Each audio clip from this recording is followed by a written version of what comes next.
Yo yo yo, salut les turfeuses, salut les turfeurs, bienvenue pour un nouveau pronostic de Benoît Requin. Ok, place au pronostic du quintet du vendredi 6 septembre direction Paris-Vincennes pour le prix Bruna, trop attelé, 2850 mètres, 16 partants, réunion 1, course 4, indice de confiance 3 sur 5. Petit retour sur le quintet de ce mercredi. Dans mon pronostic, je vous ai donné le quintet en 6 chevaux, mais ça payait pas.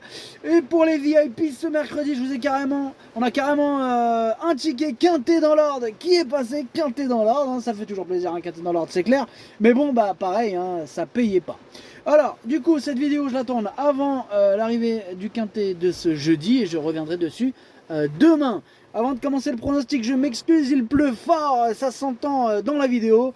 Je m'en excuse d'avance, hein, même si c'est pas moi qui fais la pluie et le beau temps, et ça, on le sait tous évidemment.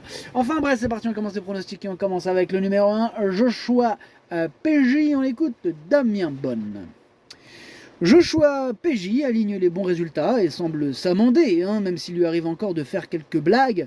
Il a encore bien tenu sa partie en dernier lieu, mais il est parti à droite pour finir, hein, ce qui a permis à Jaguar de Lomac de nous devancer tout à la fin.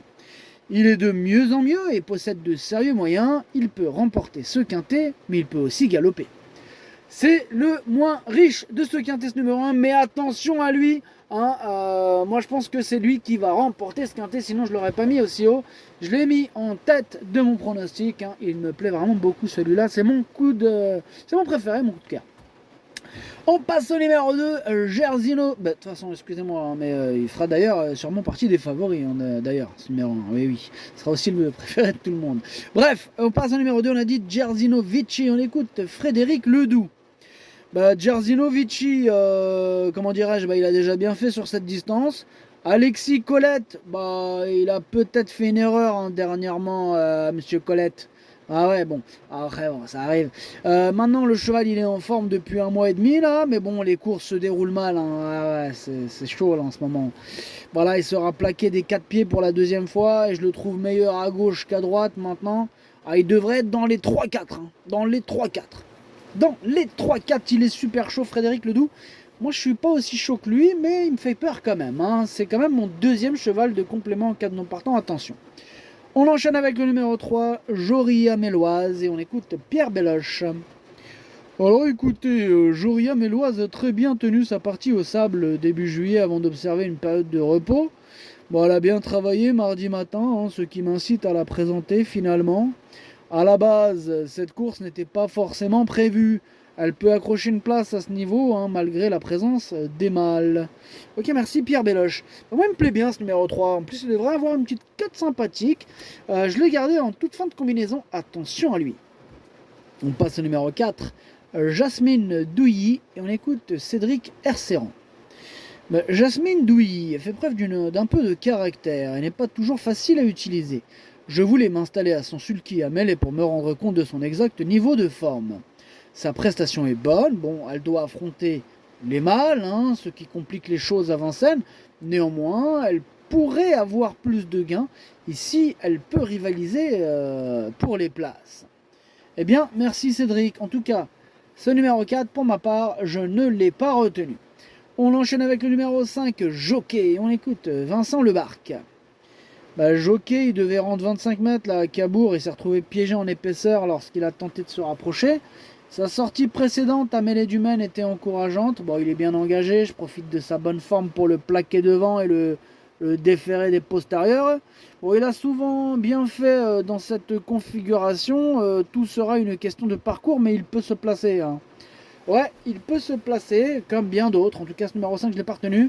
Mais attention, c'est lui le chef et le capitaine de ma petite liste des possibles casseurs de tickets repérés. Attention. On passe au numéro 6, Joyeux Nona. Et on écoute Pascal Castel. Joyeux Nona n'a subi les attaques qu'à la fin, après avoir animé de manière offensive la dernière fois à Cherbourg. Bon, dans la foulée, il découvre des conditions de course favorables. Hein. Bon, comme il n'a pas de marge, il manque souvent de chance, il doit se contenter de petites places, mais il est régulier. Il sera plaqué des 4 pieds pour la première fois, il peut accrocher une place. Il peut accrocher une place. Ok, merci Pascal. En tout cas, ce numéro 6, je l'ai gardé, lui, il me plaît bien. Je l'ai mis 6ème. On enchaîne avec le numéro 7, Joyau JC. On écoute Anthony de Lyon. Joyau JC, il avait bien travaillé là au cours des derniers mois. Aussi, je lui ai accordé un break volontaire. Bon, il a du travail derrière lui, mais bon, il ne sera pas compétitif à ce niveau-là face à des sujets déférés. Bon, il aura un engagement là, à venir. Là, ouais. Bon, il sera alors fin prêt. Là, ici, qu'est-ce qu'il va faire? Bon, il va bien courir, hein, car il est en condition, mais bon, il vaut mieux ne pas le retenir. Bah ouais, mais bon, Anthony, il va bien courir, donc ça fait peur ce que tu dis. Il va bien courir ou on ne peut pas le retenir? Deux choses différentes, très différentes. Enfin bref, moi, je ne l'ai pas retenu. Hein. Il m'embête un peu. Bref, on passe au numéro 8, Jaguar de Lomac. On écoute Pierre-Yves Verva. Bah, Jaguar de Lomac, il fait preuve d'une grande régularité depuis plusieurs mois et il s'est imposé dernièrement à l'issue d'un déroulement de course, un bon déroulement de course. Là, il se présente de façon un peu rapprochée, mais bon, il me paraît avoir bien récupéré de sa dernière course.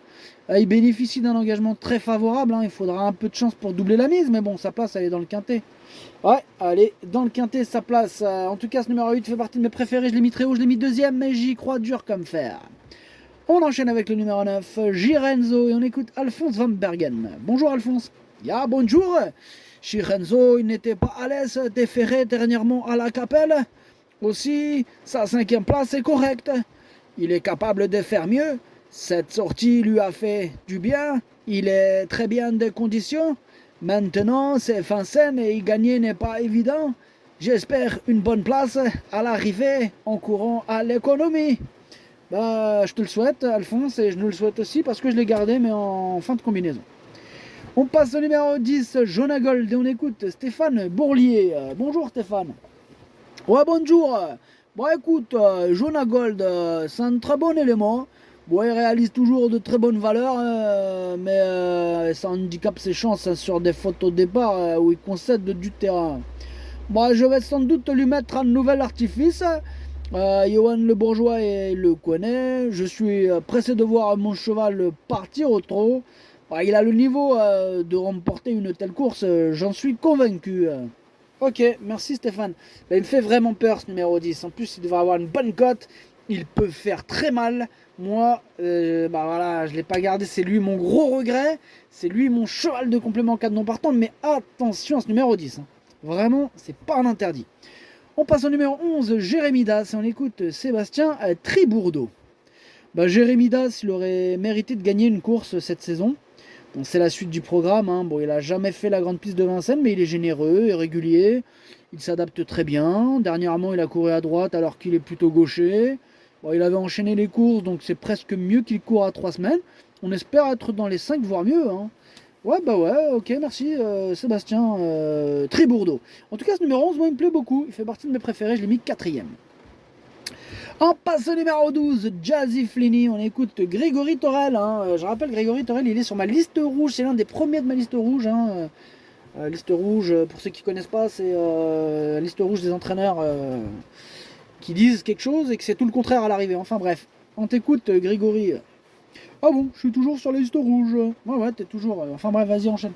Bon, alors écoutez, alors je vais faire attention à ce que je dis parce que apparemment je suis sur une liste. Alors, Jazzy Flinny n'a pas apprécié le terrain collant hein, dernièrement à Cran. Toutes ses performances précédentes étaient bonnes. Bon, sa forme est bonne, il a repris du moral sur les pistes en herbe. Je profite de ce bel engagement pour retenter l'aventure parisienne. Bon, il n'a pas de marge à ce niveau, mais à l'issue d'un bon déroulement de course, il peut accrocher une petite place. Ok, merci. Voilà, ça c'est un vrai commentaire, Grégory. Il nous a pas dit faut l'écarter, je sais pas quoi. Voilà, là au moins, il dit qu'il peut accrocher une petite place. Hein, voilà. Parce qu'une fois, il nous avait fait un coup, laisse tomber, je vais vous retrouver la date si vous voulez, un de ces quatre. Celui qui veut savoir, demandez-moi en commentaire, je vous sors la date, tout, et la course en question, mais même le commentaire. Enfin bref, du coup, ce numéro 12, je l'ai pas retenu, mais là à l'arrière de ma petite liste des possibles troubles faits. On passe au numéro 13, Grégory Torel, tu restes avec nous. Tu nous présentes aussi Joy Genilou. Ouais, c'est ça, ouais. Joy Genilou, il revient bien après avoir été arrêté. Dernièrement, au Mont-Saint-Michel, elle se serait classée troisième, hein, sans une faute à la fin. Bon, j'ai essayé de la préparer au mieux pour cet engagement idéal au plafond des gains. Alors certes, elle affronte les mâles, hein, mais je compte sur elle pour jouer les bons rôles de ce quintet. Je la préfère à Jazzy Flinny. Ok, merci. Donc, vous avez entendu Grégory Torel qui dit qu'il préfère le 13 au numéro 12. Hein. Je rappelle qu'il présente les deux. Hein. Donc, moi aussi, je préfère le 13 au numéro 12, mais je ne l'ai pas retenu non plus. Hein. Il est juste un peu mieux placé sur la liste des possibles troubles faits. Il est en plein milieu de cette liste. On passe au 14, Jour de gloire est arrivé. On écoute Ernaud Zirmet. Jour de gloire est arrivé. Avait toussé au mois de juillet à Anguin. Du coup, il a eu un mois et demi de repos. On sait la reprise là. Hein. Il devrait être trop court pour jouer un premier rôle en compétition. Il aura un meilleur engagement dans 15 jours. Hein. Bon, cette course va l'aider à finir sa préparation. Je serais extrêmement surpris de le voir participer à l'arrivée. Ouais, bah moi aussi, en tout cas ce numéro 14, je ne l'ai pas retenu. On passe au 15, Jet Set, on n'aura pas les commentaires de l'entraîneur, c'est Étienne Dubois qui est parti pêcher tout seul. Enfin tout seul avec Captain Jan Barbro, hein, comme d'hab. Captain Jan Barbro, amuse-toi bien. Bref, ce numéro 15, il me plaît bien, je l'ai mis 5ème. Et on termine avec le 16, Jupiter du Cortail, on écoute Benjamin Rochard. Bah, Jupiter du Cortail, il est parti au galop pour sa rentrée lundi à Cran. Bon, c'est un peu rapproché, mais si son entraîneur procède ainsi, le cheval doit être très bien. Il sera pieds nus, comme en juin, lors de sa victoire sur le parcours. C'est avant tout une question de départ avec lui. Une fois élancé, il est plutôt sympa. Ici, il doit être capable de jouer un premier rôle en réalisant sa bonne valeur. Ok, merci Benjamin. En tout cas, ce numéro 7 fait partie de mes préférés. Je l'ai mis très haut, je l'ai mis 3ème. Le pronostic, ça donne As, 8, 16, 11, 15, 6, 9, 3. Merci d'avoir suivi cette vidéo. N'hésitez pas à mettre un pouce bleu si la vidéo vous a plu. Pour accéder à tous mes tickets pour la course du Quintet, rendez-vous directement en description de la vidéo. À jouer avec modération. Bonne chance. Chopez-le moi. Ciao.